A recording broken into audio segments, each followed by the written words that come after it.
ये है हमारा मोमेंट ऑफ इनर्शिया का लेक्चर नंबर 7।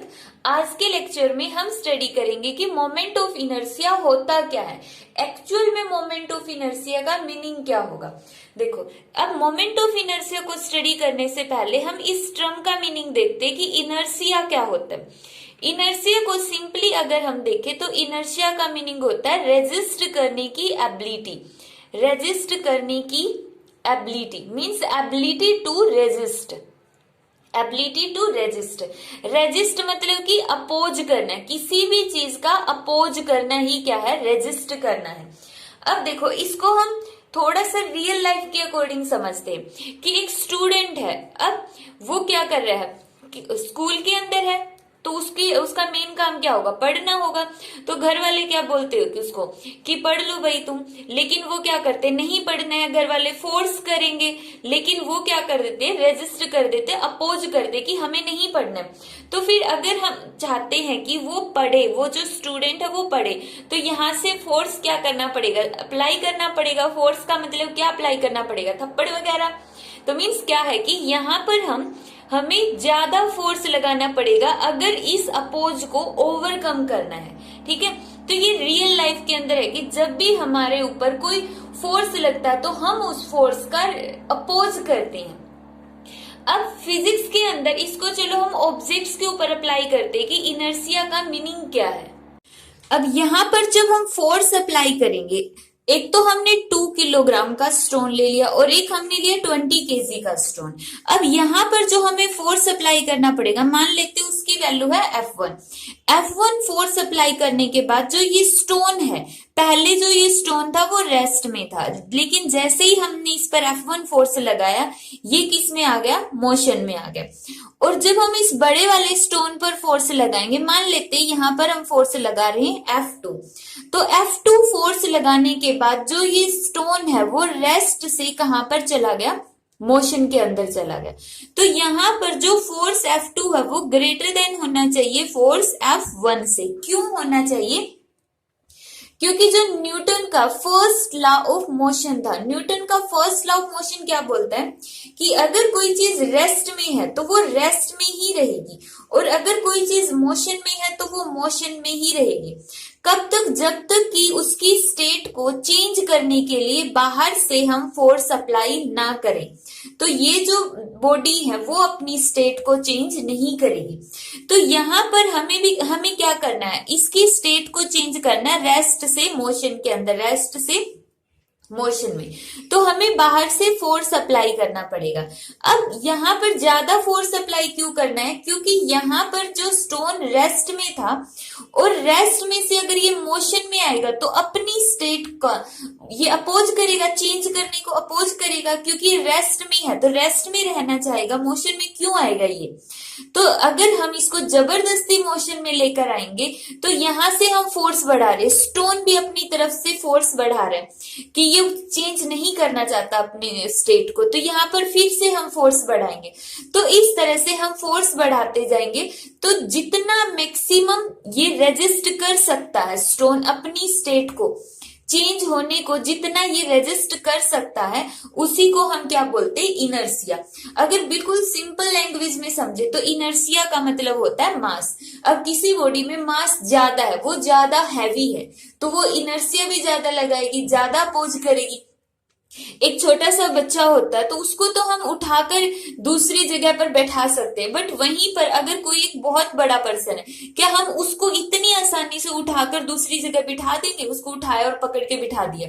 तो यहाँ पर अगर एक बड़े इंसान को हमें उठाकर किसी दूसरी जगह पर प्लेस करना है तो हमें ज्यादा फोर्स की रिक्वायरमेंट पड़ेगी, और छोटे बच्चे के केस में हमें कम फोर्स चाहिए। क्यों, क्योंकि इसका मास कम है, मास कम है तो ये अपोज भी नहीं कर सकता, क्योंकि इसके अंदर एबिलिटी ही नहीं है। मास ही एबिलिटी प्रोवाइड करती है। अगर कम मास है, कम एबिलिटी है अपोज करने की, ज्यादा मास है तो ज्यादा एबिलिटी है अपोज करने की। तो यहाँ पर तो जब हम इनको मोशन में लेकर आते हैं तो मोशन कैसी होती है, लीनियर मोशन। एक सीधी लाइन में, स्ट्रेट लाइन के अंदर कोई भी बॉडी अगर हम उसको मोशन में लेकर आ रहे तो उसके लिए हमें क्या करना पड़ेगा, फोर्स लगाओ।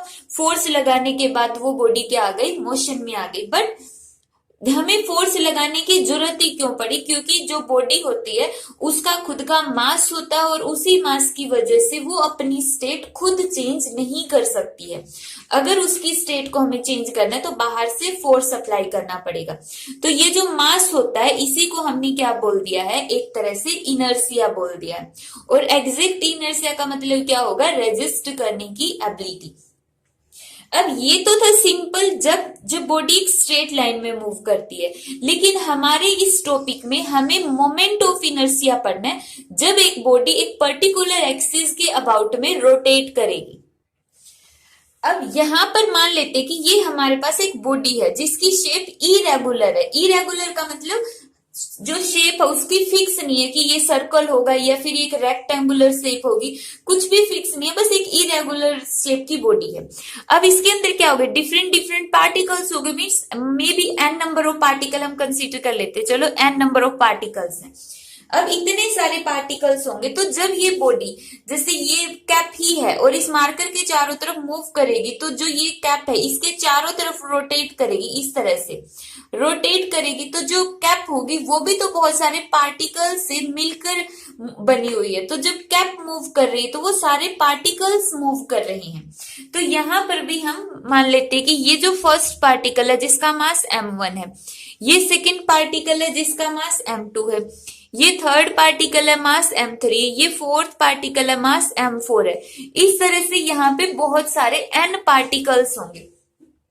अब एक्सिस ऑफ रोटेशन से m1 पार्टिकल की जो डिस्टेंस होगी वो होगी r1। इसी तरह m2 पार्टिकल की इससे डिस्टेंस है r2। डिस्टेंस तो अलग अलग होगी क्योंकि जो पार्टिकल इसके नजदीक है उनकी डिस्टेंस कम होगी और जो पार्टिकल इससे दूर है तो उसकी डिस्टेंस क्या होगी, ज्यादा होगी, इसकी r4 होगी। तो इस तरह से इन सभी पार्टिकल्स की डिस्टेंस भी अलग अलग होगी। अब एक एक्सिस ऑफ रोटेशन के अबाउट में कोई भी बॉडी रोटेट कर रही है तो हमें इसके ऊपर क्या लगाना है, टॉर्क लगाना है। अगर हम चाहते हैं कि कोई भी बॉडी है वो एक स्ट्रेट लाइन में मूव कर जाए और अपनी पोजीशन चेंज कर ले, तो उसके लिए हमें फोर्स देने की जरूरत होती है। बट अगर हम चाहते हैं कि कोई भी बॉडी दूसरी बॉडी के अबाउट में रोटेट करे तो उसको रोटेट करवाने के लिए हमें वहां पर टॉर्क देना पड़ेगा। ठीक है, टॉर्क का मतलब क्या होता है, turning effect of force, turning effect of force. अब टॉर्क ऐसा नहीं है कि टॉर्क कोई और चीज होती है, टॉर्क का मतलब भी फोर्स ही होता है, लेकिन यहां पर जो हम फोर्स अप्लाई कर रहे हैं उस बॉडी को हम रोटेट करवाने के लिए फोर्स अप्लाई करें, इस तरह से फोर्स अप्लाई करें कि वो बॉडी रोटेट कर जाए।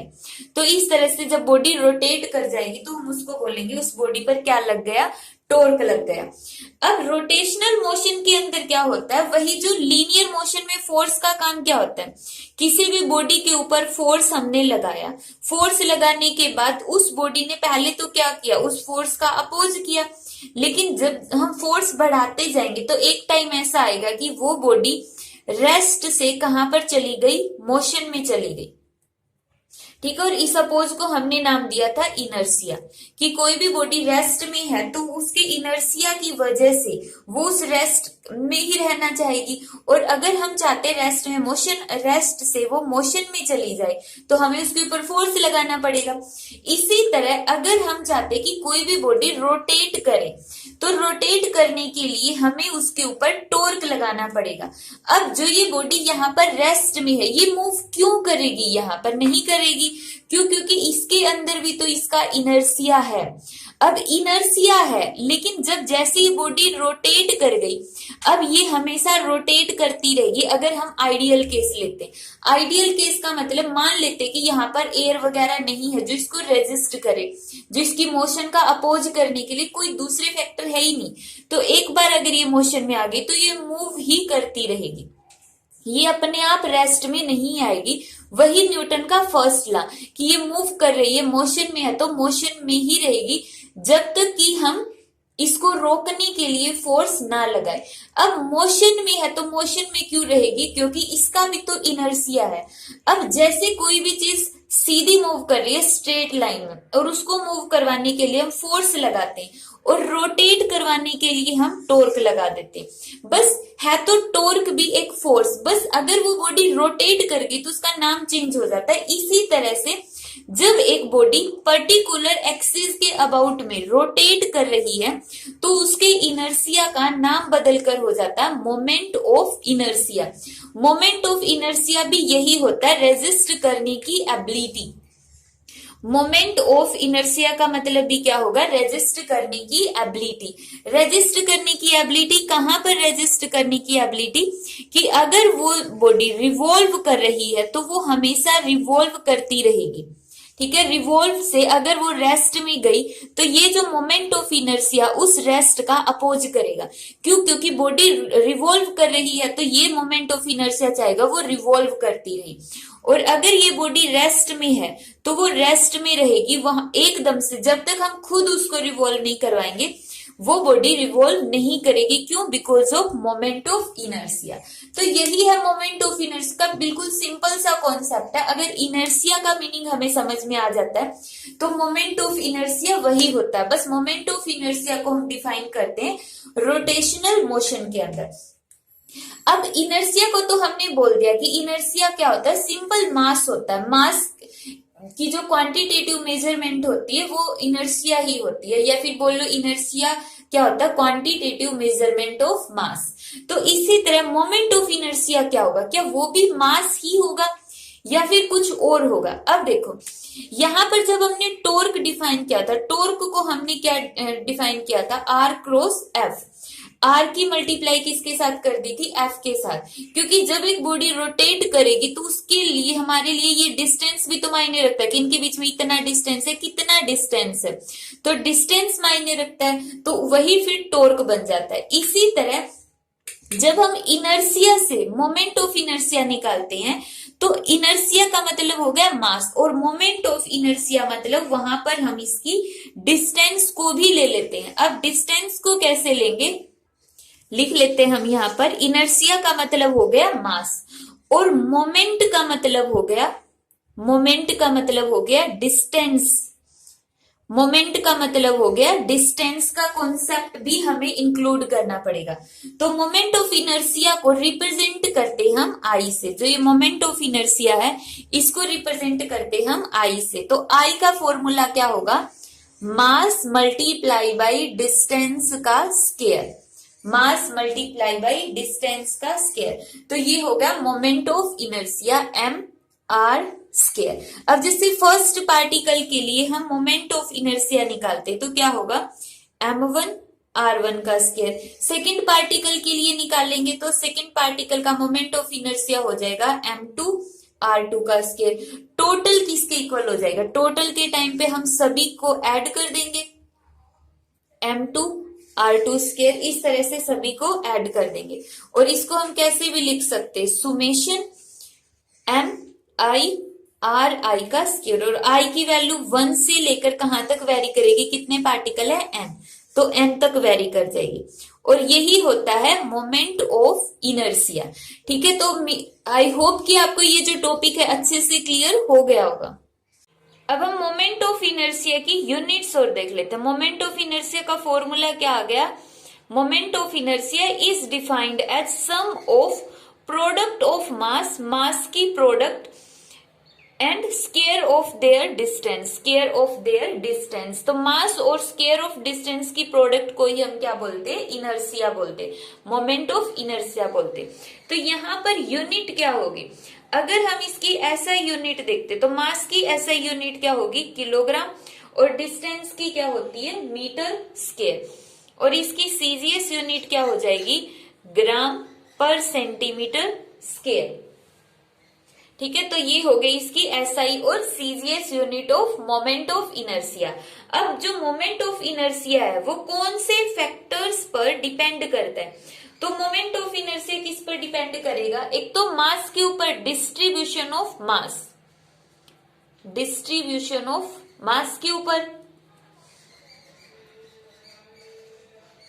सेकंड हो जाएगा आर, आर का मतलब क्या हो गया, आर का मतलब हो गया यहाँ पे distance of body, distance of body from axis of rotation, from axis of rotation, axis of rotation से उस बॉडी की डिस्टेंस हो गई। और third orientation, orientation of axis of rotation, axis of rotation, जो ये एक्सिस ऑफ रोटेशन है ये उस बॉडी के विद रिस्पेक्ट टू कैसे रखी गई है, क्या ये इस तरह से रखी गई है, मीन्स इसकी एक्सिस ऑफ रोटेशन की जो पोजीशन है वो इसकी स्ट्रेट है कि उसकी जो एक्सिस ऑफ रोटेशन किस तरह से है, मीन्स बॉडी उसकी कैसे रोटेट करे, उसके इस तरह से एक्सिस ऑफ रोटेशन है, ये यहाँ पर है। तो इस तरह से जो ओरिएंटेशन है ना एक्सिस ऑफ रोटेशन की, उस ओरिएंटेशन के ऊपर भी डिपेंड करती है।